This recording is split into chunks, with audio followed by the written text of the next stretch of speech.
Merci d'être avec nous pour le Salon du Travail et de la Mobilité Professionnelle. C'est notre dernière interview pour ce salon et nous sommes avec Cindy Laborie, responsable des affaires juridiques pour la Fédération nationale des centres de gestion de la fonction publique et territoriale. Bonjour. Bonjour. Merci d'être avec nous. On va peut-être avant toute chose rappeler ce qu'est la Fédération nationale des centres de gestion de la fonction publique et territoriale. Alors c'est une association qui coordonne l'action des 98 centres de gestion qui sont des établissements publics dans tous les départements qui accompagnent les collectivités territoriales dans la gestion de leurs ressources humaines, du recrutement jusqu'à la retraite des agents. Aujourd'hui, sur ce salon, aujourd'hui et hier, qu'est-ce que vous êtes venu promouvoir sur ce salon du travail? Alors, nous étions en partenariat avec le Centre national de la fonction publique territoriale et 3 centres de gestion pour venir promouvoir la marque, notamment Métiers territoriaux, que nous avons lancé en novembre 2022, et les 250 métiers que recouvre la fonction publique territoriale.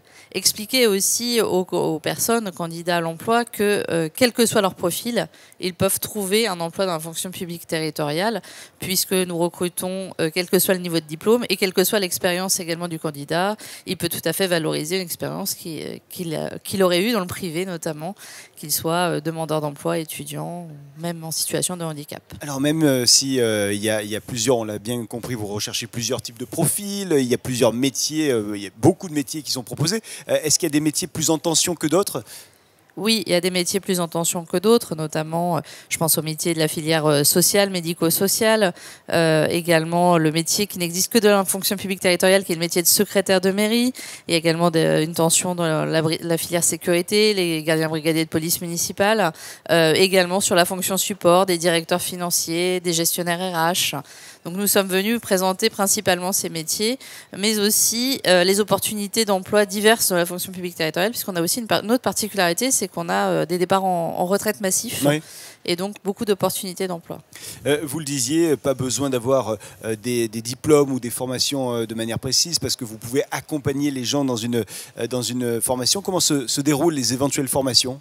Alors, quand l'agent est recruté, il peut être recruté évidemment principalement par concours, puisqu'on est dans la fonction publique, mais également par voie de recrutement direct à la plus basse échelle de rémunération des agents publics, ou par contrat. Et quel que soit son statut, il va suivre une formation dite obligatoire, initiale, qui est ouverte également aux contractuels qui ont un contrat de plus d'1 an.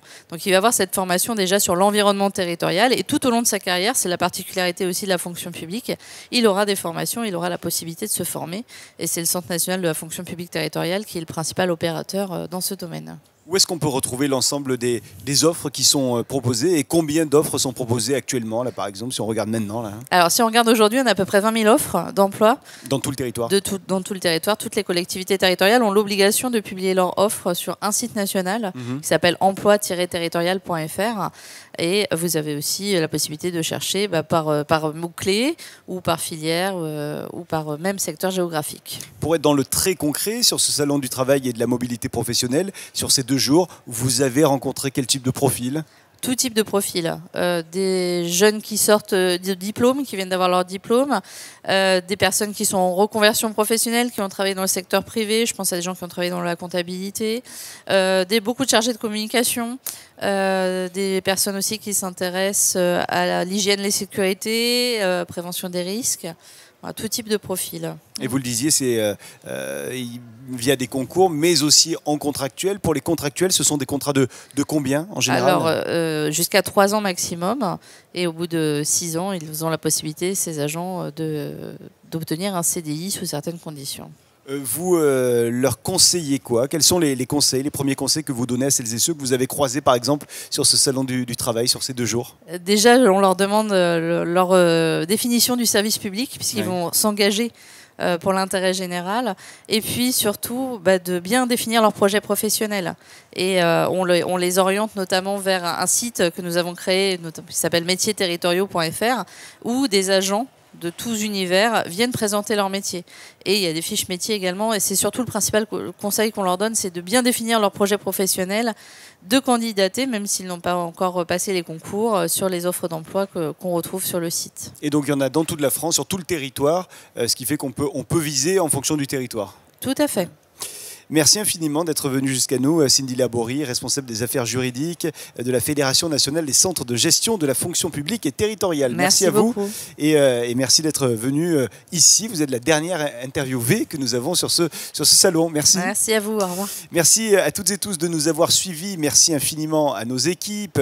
Il y avait Mickaël et Quentin à la réalisation de ces émissions. Merci à Alexia Neveu qui a eu la coordination de ces interviews. Merci à l'ensemble des équipes de Rebondir. Et merci aux équipes du Salon du Travail et de la Mobilité Professionnelle. Merci à vous de nous avoir suivis. N'oubliez pas qu'il y a des podcasts à retrouver en replay sur le site de rebondir.fr, toujours autour de ce Salon du Travail et de la Mobilité Professionnelle. Et quant à nous, on se retrouve très bientôt. Toutes ces émissions sont à revoir, là aussi, en replay sur nos sites rebondir.fr. À très bientôt. Salut.